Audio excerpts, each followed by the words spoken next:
Assalamualaikum warahmatullahi wabarakatuh. Bismillahirrahmanirrahim. Alhamdulillahirabbil alamin wa bihi nasta'inu ala umri dunya waddin. Wassalatu wassalamu ala asyrofil anbiya'i wal mursalin sayyidina Muhammadin wa ala alihi washabihi ajmain, amma ba'du. Yang saya hormati dosen pengampu mata kuliah pengantar antropologi Bapak Muhammad Hadiatur Rahman MPD, dan yang saya hormati teman-teman yang saya cinta sayangi. Mari kita panjatkan puja dan puji syukur kita atas kehadiran Allah Subhanahu wa taala yang telah melimpahkan rahmat, taufik dan hidayahnya kepada kita sehingga kita bisa kembali lagi mengikuti mata kuliah pengantar antropologi saat ini. Dan tak lupa juga sholawat serta salam tetap tercurah limpahkan kepada junjungan kita Nabi besar Muhammad SAW, yang mana telah membawa kita dari alam kegelapan menuju alam yang terang benderang dengan adanya agama Islam seperti yang kita rasakan saat ini. Saya di sini sebagai pembuka mata kuliah pengantar antropologi yang judulnya yaitu evolusi biologi manusia, dan saya akan memperkenalkan nama kelompok dari anggota kelompok saya. Yang pertama yaitu Robert Subaru, dan yang kedua Subhan Fajri, dan yang ketiga Nur Ali Rahman, dan yang keempat Abdul Muiz. Selanjutnya yaitu kita akan memasuki ke pemaparan materi, dan yang pertama yaitu pengertian evolusi. Evolusi adalah perubahan perlahan-lahan dalam waktu yang sangat lama. Waktu proses evolusi sangat lama, yaitu ratusan, ribuan, hingga jutaan tahun. Berdasarkan objek yang mengalaminya, evolusi dapat dibedakan menjadi evolusi universal dan evolusi organik atau evolusi makhluk hidup. Evolusi kosmik merupakan perubahan yang terjadi pada lingkungan yang tidak hidup atau antibiotik. Contoh evolusi kosmik yaitu bentuk pada keadaan suatu organik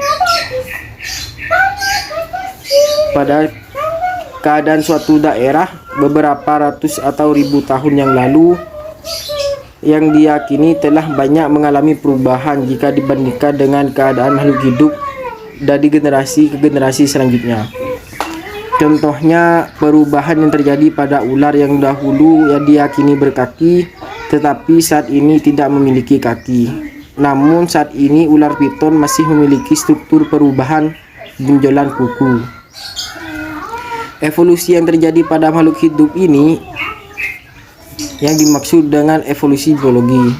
Evolusi biologi merupakan ilmu yang mempelajari sejarah asal mula makhluk hidup di bumi dan ada terkaitan secara genetik antara jenis makhluk hidup yang satu dan lainnya. Evolusi biologi dapat dibedakan menjadi dua macam, yaitu mikroevolusi dan makroevolusi atau evolusi transspesifik. Mikroevolusi adalah perubahan secara perlahan-lahan dan bertahap pada tingkat dari generasi ke generasi berikutnya yang dapat menimbulkan perubahan fenotipe organisme dalam suatu populasi. Sementara itu makroevolusi adalah perubahan secara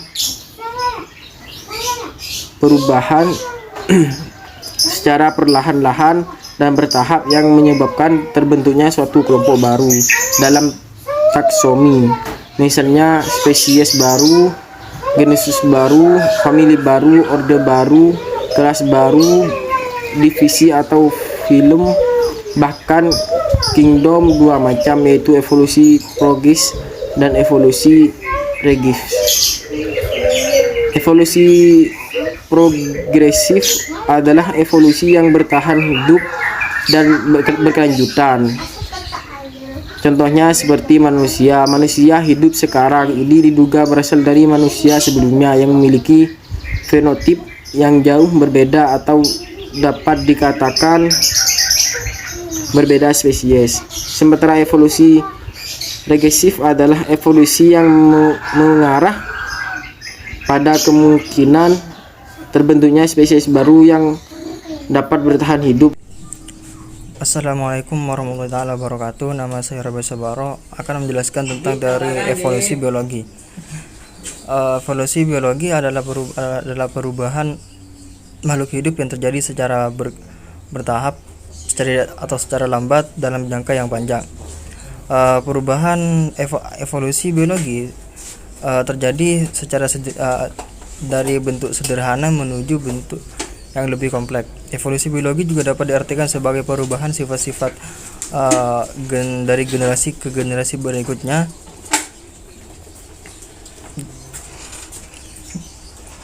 Selanjutnya, jadi evolusi biologi dapat diartikan adalah sebagai sifat-sifat yang dapat diwariskan dari generasi sebelumnya kepada generasi selanjutnya, berupa karakter atau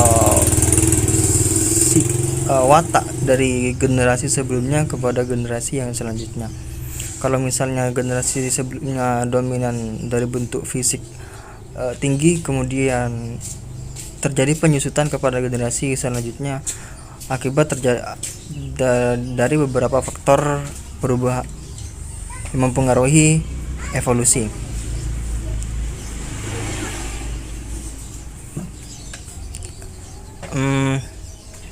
Menurut Darwin, teori evolusi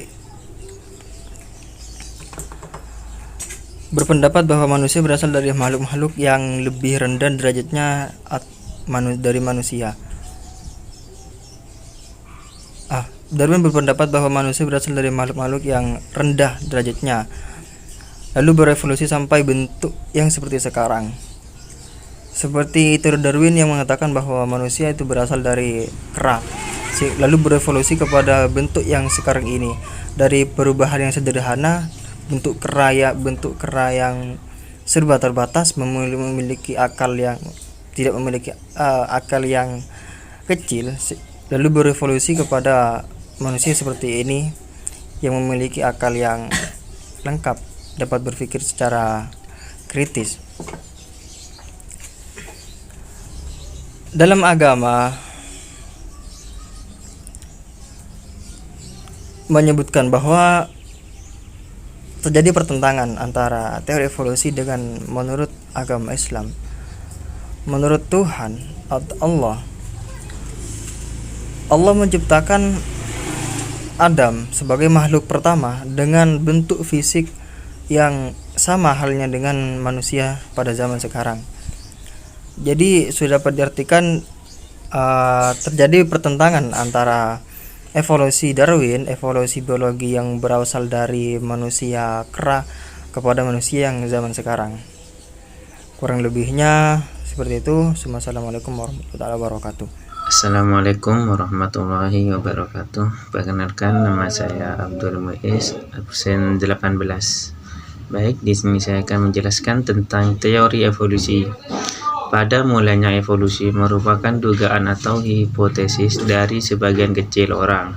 Namun banyak ahli yang tertentang untuk membahas dan membuktikannya sejak ditemukan fosil bermacam-macam makhluk hidup yang kemudian dianggap sebagai bukti evolusi. Hipotesis tentang evolusi tersebut berkembang menjadi teori-teori evolusi. Banyak ahli terutama ahli biologi memberikan penjelasan dan mengembangkan pemikiran tentang evolusi pada masa sebelum teori evolusi Darwin maupun sesudahnya. Hingga saat ini masalah evolusi masih merupakan misteri yang akan terungkap, dikaji dan dibuktikan kebenarannya. Perkembangan pemikiran evolusi sebelum teori Darwin.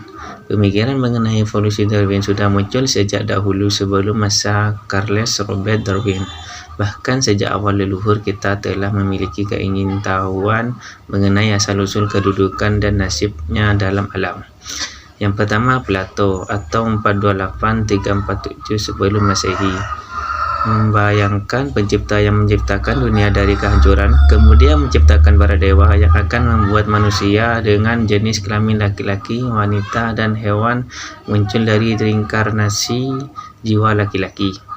Yang kedua, Aristoteles adalah murid Plato yang menggolongkan semua organisme di dalam suatu skala alam, dari yang sederhana hingga yang kompleks. Organisasi yang telah ada dianggap tidak sempurna dan bergerak ke arah keadaan yang lebih baik.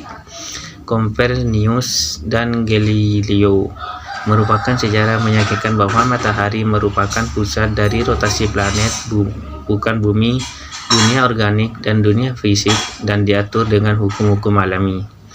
Erasmus Darwin menyatakan bahwa kehidupan di bumi memiliki asal usul yang sama dan respon non-fungsional diwariskan kepada keturunannya.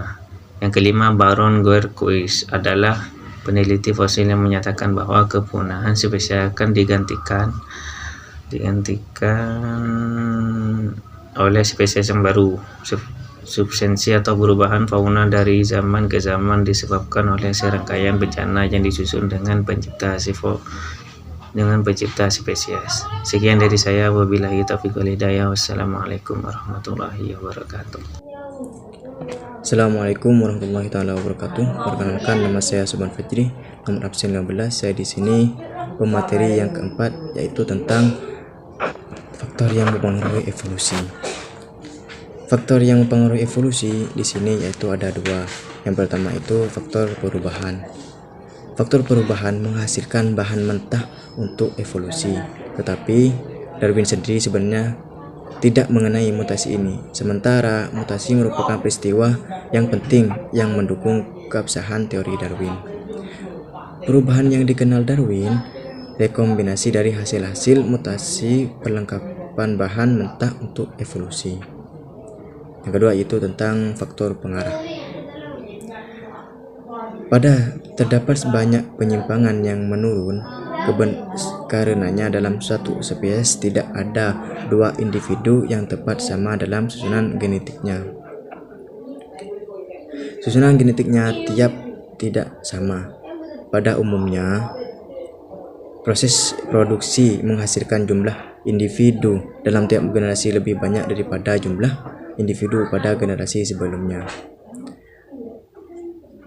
Penambahan individu dalam tiap spesies ternyata dikendalikan hingga jumlah suatu populasi spesies dalam waktu yang cukup lama tidak bertambah secara drastis. Ada persaingan antara individu dalam spesies untuk mendapatkan kebutuhan hidupnya dari lingkungannya. Persaingan intraspesies ini terjadi antara individu yang berada sifat genetiknya. Individu yang mempunyai sifat paling sesuai dengan lingkungannya akan memiliki fasilitas yang tinggi. Di samping fasilitas juga fertilitas yang tinggi merupakan faktor yang penting dalam seleksi alam. Mekanisme evolusi terjadi karena adanya variasi genetik dan seleksi alam. Variasi genetik muncul akibat mutasi dan rekombinasi dalam keturunan baru.